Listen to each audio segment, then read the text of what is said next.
Welcome to Candid Catholic Convos, a program brought to you by the Catholic Diocese of Harrisburg. Our mission is to humanize the church and help you to grow in your faith, love, and understanding. I'm your host, Rachel Trochet, a cradle Catholic who's only human and struggled with faith on more than one occasion. Each week, you'll hear engaging, down-to-earth interviews and actionable strategies you can implement into your life with ease to help you grow closer to God. If you're ready to open your heart and step fully into the person God created you to be, then you're in the right place. Let's get started. Hey, hi, hello, and welcome to another episode of Candid Catholic Convos. I can't believe it's Thanksgiving already, but poor Thanksgiving. It's such a forgotten holiday anymore because honestly, it's hard to market gratitude. If you're grateful, you don't really need much. And in a consumer-driven economy, we need people to need stuff, right? It's so tough to market gratitude that most retail stores ignore it almost entirely. Some stores even had Christmas things out before Halloween rolled around. And after Halloween, we jump right to Christmas music on the radio. And with so much still going on in our world, it's hard not to. Let's just jump to the next fun thing, right? Why would you want to reflect? What do you even have to be thankful for this year anyway? It seems like everywhere we turn, we find more bad news. Why should we pause and be thankful?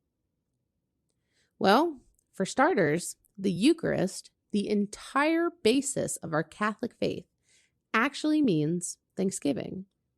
This means gratitude is essential to who we are as Catholics because God Himself is a gift. We are able to partake in Him, in His gift, every time we receive the Eucharist. And every time we receive this gift, we become more and more generous, more giving. We overflow with love and generosity. Maybe not immediately, but it does happen over time. Thessalonians chapter 5, verse 8 says to give thanks in all circumstances, or in everything, be thankful.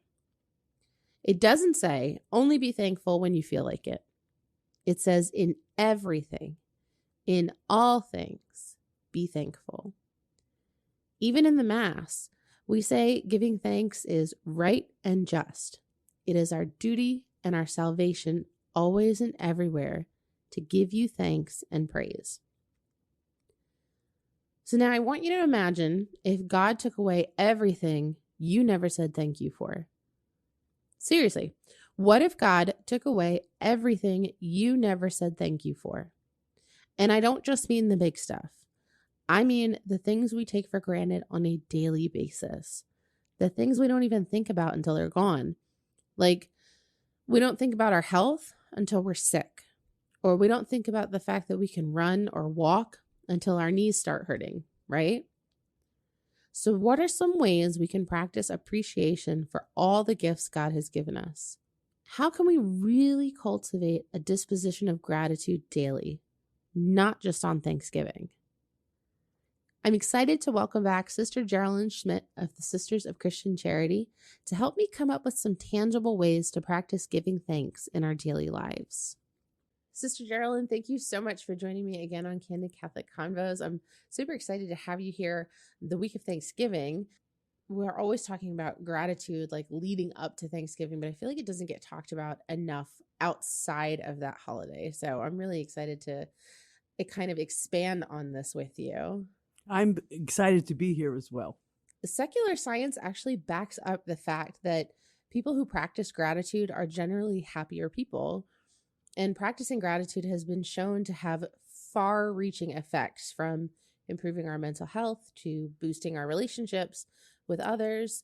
But what if we're just kind of meh about life? Like, we know we should be grateful. By all accounts, nothing is seriously wrong with our lives, but we're just kind of existing rather than being invested. What can we do when we find ourselves stuck in this meh mindset? There's a whole bunch of ways to answer that. like, wow. Interesting, because we talk about Thanksgiving and having gratitude. They're different, okay? And part of that meh attitude is understanding the nuances of being thankful and being grateful. So thankfulness, from according to Webster, is an automatic response. It's a habit. It's like, oh, someone gives you a gift, say thank you. It's responsive. It happens in a short moment. It's a response to something given to you. Gratitude, though, it's a virtue. And as such, it's a gift from the Holy Spirit. It's finding joy in the circumstances of your life. It's like, I like to say, look at your feet metaphysically, like not literally, but look at your feet. And wherever your feet are, there is where you should find God. And if you have that mindset, then you're grateful to the circumstances of your life, even if that circumstance is painful and not really happy. Like, I'm thinking about individuals who are dealing with grief, especially around the holidays. That's painful and not happy. But yet, if you can go beyond the pain, you find that God is present. There is the gratitude for it, the gratefulness of finding God in that circumstance. Those individuals who are like, meh, they're not opening up their eyes to where God is in their life at that moment. In the sunsets or the sunrises, in the brilliance of the frost on leaves, or the wonder of it snowing, like that whole amazing experience that brings up the child within us. It's a matter of perspective, finding God where you are, because he's present, and sometimes we walk around in a half stupor, drinking our coffee and not really taking the time, to smell the roses per se, not taking the time to see how God breaks into our life. Does that answer your question? It does. Because I often find myself, personally, just kind of like going through the motions, and it's very easy to misconstrue gratitude with happiness, of that, like, oh, if I'm not happy, then I'm not grateful. You know what I mean? Like, it's stepping out of the moment and looking at where God is in our lives. Like you said, like, he's in the sunrise, he's in the sunset, he's in the fact that we opened our eyes in the morning. So that does make a lot of sense. It's very, very, in a very interesting way to put it. So. The most gracious and grateful person I have ever met was a woman who had 8 children, all in steps, and the third youngest had some type of mental health issues. And she was getting him help. Okay, he woke up in the middle of the night and began playing with matches and set the whole house on fire. And she buried all the children and her husband, except the child who started the fire. Oh, wow. And then he was hospitalized. She lost everything. And I can't imagine that grief. Standing by freshly dug graves of your entire family, and the child that survived it had to be hospitalized. And I met him, goodness, when he was in his 30s. And Eileen was the most joy-filled and energetic and loving person I have ever met. And he was also, because her love allowed him to heal and accept what he did, even though it wasn't intentional. It just happened. Finding the joy in the circumstances of your life.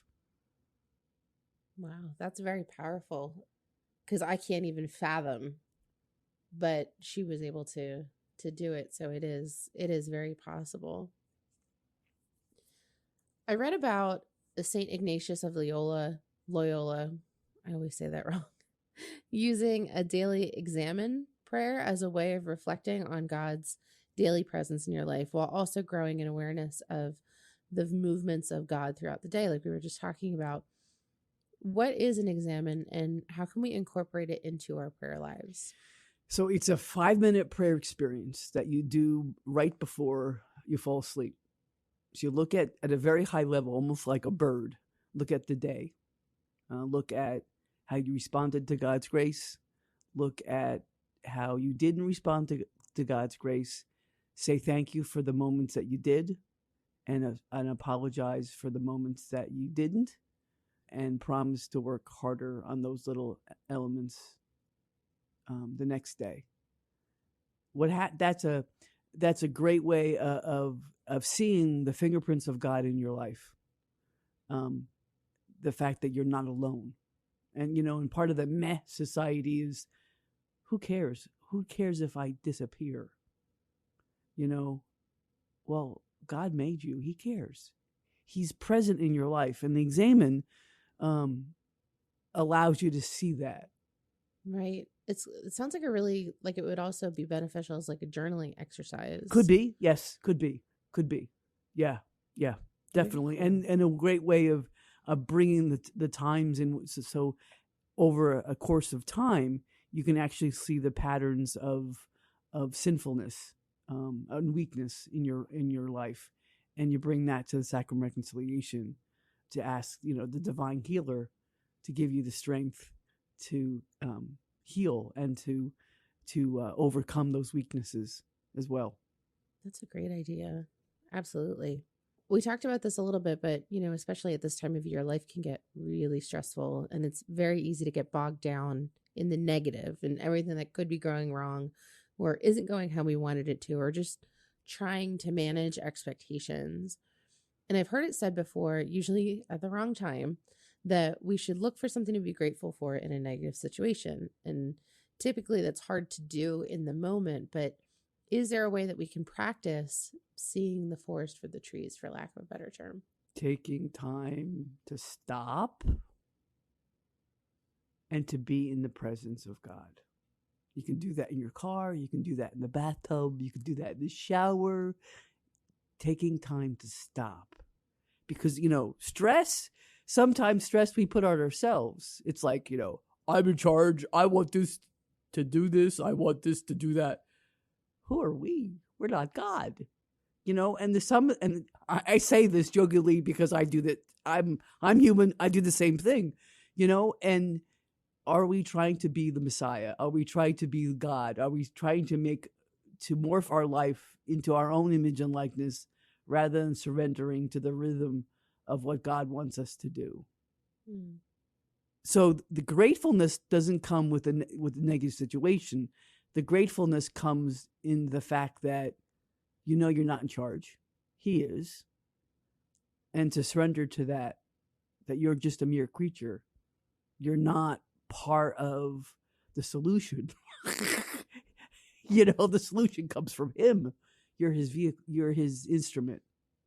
I like that because, especially with the holidays, it's I have to plan this. I have to mail this. I have to do all the things, and we forget that it's not just us doing it. I can remember many years ago when I was living in the Bronx, teaching in a middle school there.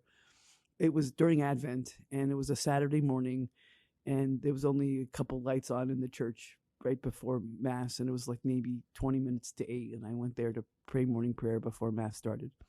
The pastor came out, and I listened to his hard leather heels on the white marble going back and forth, setting up for Mass. And it was like, across and across again. And after he set up everything he had to do, he came down from the sanctuary and genuflected and sat in the first pew and went, and it was like the second week of Advent. And that's what Christmas happened to me. Like in the midst of the hurriness, to stop and to focus on him. That's a really great point and a really good, really powerful image of there's a lot that is involved in getting set up for Mass, just like there's a lot involved in getting set up for anything in life, anything big going on. And can't really think of anything much bigger than Christ coming back. So that's very powerful. It's a really great way to think about it. So let's talk about the opposite of being grateful, which is being ungrateful. I heard a saying once that God never stopped being good. We just stopped being grateful. And St. Ignatius believed ingratitude to be, quote, the cause, beginning, and origin of all evils and sins. So what's the difference between being ungrateful and taking gifts for granted, or are they the same thing? No, they're not. So biblical gratitude is grounded in God's love for us, not just all humanity, but God's love for me, Sister Geralyn Schmidt, like God's love for you individually, or if you take it this way, the moment in which we receive communion, God's thrilled at that moment to be one with us. And often we think of the opposite, like we're thrilled to be one with God. No, he's just as excited to be one with us because he wants and desires relationship with us. So the ingratitude part, you make yourself an idol. You make yourself a little God. So it's sinful, downright. It's like idolatry ended in the Old Testament. No, it didn't. It's part of the wolf and the wharf of our hearts as human beings. It's the opposite of being humble. So ingratitude is a feeling of someone who lives the fact that they're the God. They're in charge. They're the ones who's overseeing things, rather than finding the joy of where you are. Right. The whole mindset of like, I have to make this happen, or I have to get it done, or it's not going to get done kind of deal. I get it. That makes a lot of sense. So another thing that I kind of catch myself doing a lot, and I'm sure I remember my mom gave this up for Lent one year, is complaining. And C.S. Lewis talks about complaining in his book, The Great Divorce, saying some people grumble so much that they become a grumble, which I thought was a great line. Sometimes it's hard not to complain. Like when someone asks how your day is going or how you're doing, it's really easy to get stuck on the, well, I didn't sleep last night because my kid was up all night, or the car wouldn't start this morning, or traffic was just a mess. How do we avoid becoming a grumble? And how do we avoid complaining? I think it comes from an understanding of, as we grow and become adults and we echo the gift of Christ on the cross in our lives. Like Jesus cried out in the agony, "Take this cup away from me." That wasn't a grumble, though, because he knew it was coming. That was a prayer. Okay. But we grumble because, like, Christ gives us the cross and we don't accept it. We fight about it. I often think of Simon of Cyrene.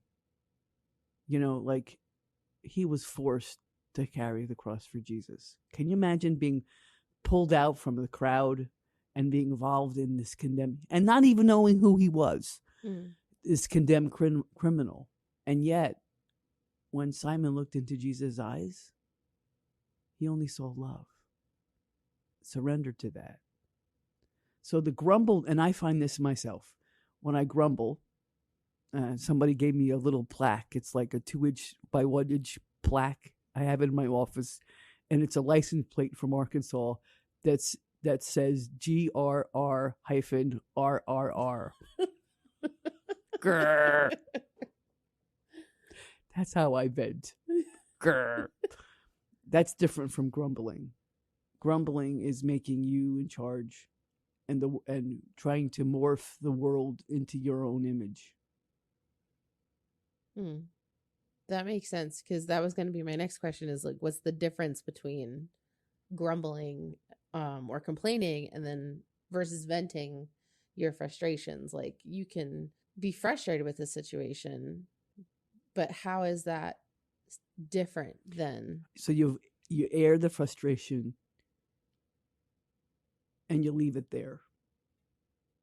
Grumbling, you air the frustration, you drop it, you look it up and go, oh, I can handle that, and put it back on your shoulders. It never ends. Mm. What was that story about the guy pushing a rock up a mountain? I think it was a Yeah, it was a Greek mythology. Myth, yeah. Yeah.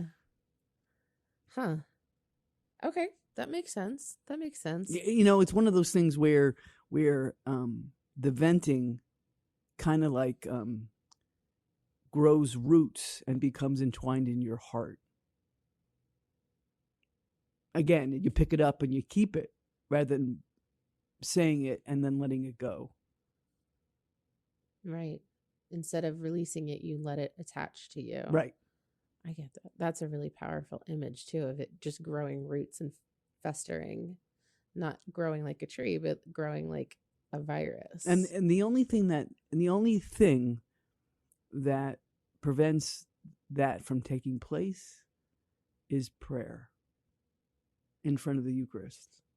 Because, I mean, that's, you know, Jesus' body, blood, soul, and divinity here. It's bringing that moment in time of Jesus on the Calvary and the resurrection into the 21st century for us. And Eucharist means Thanksgiving, right? Yes. Oh, yes, it does. The other day, my kids brought home a gratitude turkey from school, and they were to put all the things they were thankful for on it. And I love this idea, and I want to incorporate more practices like this for them so that they can understand how truly blessed they are. What are some ways that we can grow gratitude within our children? Is it similar to how we practice as adults?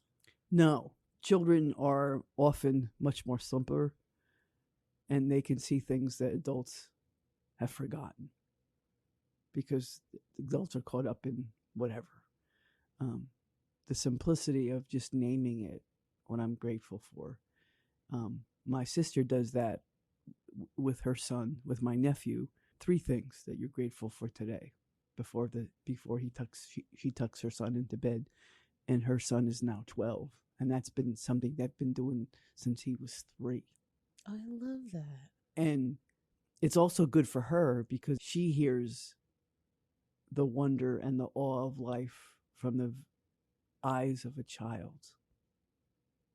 And it makes her tender and aware of how God works in his life.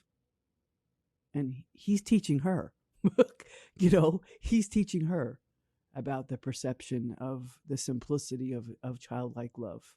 That's really cool. And it reminds me, I always talk about my kids ad nauseum, but my 5-year-old, both my older kids go to Catholic school, and they were asking me the other day why we chose to send them to Catholic school. And I said, it's because I want them to learn about their faith and about God. And my 5-year-old says, well, you don't have to worry about me, Mommy. I've believed in God since before I was born. So I know God and I love God and we're good. And that really rang home for me because when he was born, he wasn't breathing. He was blue and they had to revive him. So that to me, that was like, oh my gosh. Like, he's like, I've known God since before I was born. I was like, he probably does. He probably got to meet him up close and personal, and he's carried that with him. And that was just like, to hear it come out of the mouths of babes is like, oof. Well, children can express things that, you know, our intelligence says, it's make believe. I don't think so. Right. Like, we try to reason it away. I don't think I was leaving church. This is a complete other story, but I was leaving church one time, and I have a great devotion to my angel, and talking to my angel over something I have no idea what. And this 5-year-old comes at, and I've known him since he was a baby. Like he was a week old, and I actually held him. So, you know, I've known him since he was a baby. Anyway, he comes bopping up to me and he calls me up. He goes, "Sister, I want you to know that your angel's standing behind you." Now, he has no idea that I was praying to him, my angel. None. He goes, "And I've never seen an angel that tall." Wow. And his mother's thinking that I'm placating him. Like, oh, how nice. I went, you know what? Everybody's angel is a different species. They look so different. You're telling me. Which says to me that he sees them. That is wild. That is wild. I love that. I love hearing that come out of kids. They never cease to amaze. And part of that too is for adults to own that joyful, childlike, not childishness, but childlike attitude, especially when we're dealing and praying to the King of Kings and the Lord of Lords, the creator of the entire universe, who hungers after us to be food for us, to be one with us in a way that is intimate and blends with our entire being. That's beautiful.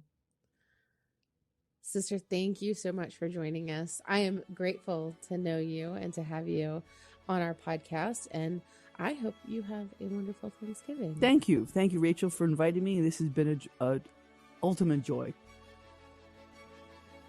Thank you so much for listening. Our goal at the Diocese of Harrisburg is to walk with you on your faith journey. So if this episode resonated with you in any way, the easiest way to show your appreciation is by sharing this program with your network or by leaving a review on your listening platform. You can also support us financially by making a donation online at hbgdiocese.org/DAC and clicking the Make a Donation button. Thanks again, and we'll see you at church on Sunday.